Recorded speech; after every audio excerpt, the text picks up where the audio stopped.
नमस्कार. SK public voice न्यूजच्या सर्व प्रेक्षकांना मी सुप्रिया आपले मनःपूर्वक स्वागत करते. पाहूया आजची ठळक बातमी.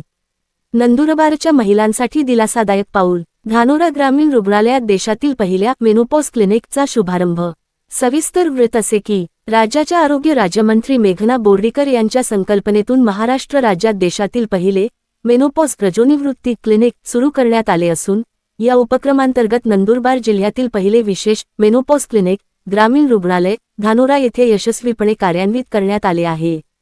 45 वर्षांनंतर महिलांना रजोनिवृत्तीच्या काळात होणारे शारीरिक, मानसिक व हार्मोनल बदल, ताणतणाव, झोपेच्या तक्रारी, अस्थिसुषिरता, ऑस्टिओपोरोसिस यांसारख्या समस्यांवर वेळीच निदान, समुपदेशन व योग्य उपचार मिळावेत या उद्देशाने या क्लिनिकची स्थापना करण्यात आली आहे. हा उपक्रम जिल्हा शल्य चिकित्सक डॉक्टर विनय सोनवणे व अतिरिक्त जिल्हा शल्य चिकित्सक डॉक्टर नरेश पाडवी यांच्या मार्गदर्शनाखाली तसेच ग्रामीण रुग्णालयाच्या वैद्यकीय अधीक्षक डॉक्टर प्रीती पटले यांच्या नेतृत्वाखाली राबवण्यात येत आहे.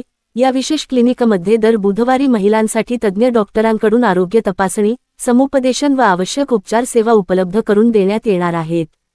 उद्घाटनप्रसंगी अधिपरिचारिका शुभांगी बाविस्कर यांच्या संकल्पनेतून 45 वर्षांवरील महिलांना कॅल्शियम व व्हिटॅमिन डीच्या गोळ्यांचे भेट स्वरूपात वितरण करण्यात आले.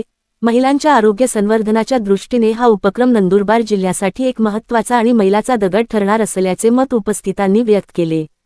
हा कार्यक्रम यशस्वी करण्यासाठी डॉक्टर अल्पेशा वळवी, दीपक वाघ, मधुसूदन वाघमारे, शरद वळवी, सुभाष मावची, गणेश पवार, वसईकर नाना तसेच रुग्णालयातील सर्व डॉक्टर, परिचारिका व कर्मचारी यांनी विशेष परिश्रम घेतले. एसके पब्लिक व्हॉइस न्यूजसाठी नंदुरबार जिल्हाचे ब्युरो शेख फईम मोहम्मद यांचा स्पेशल रिपोर्ट.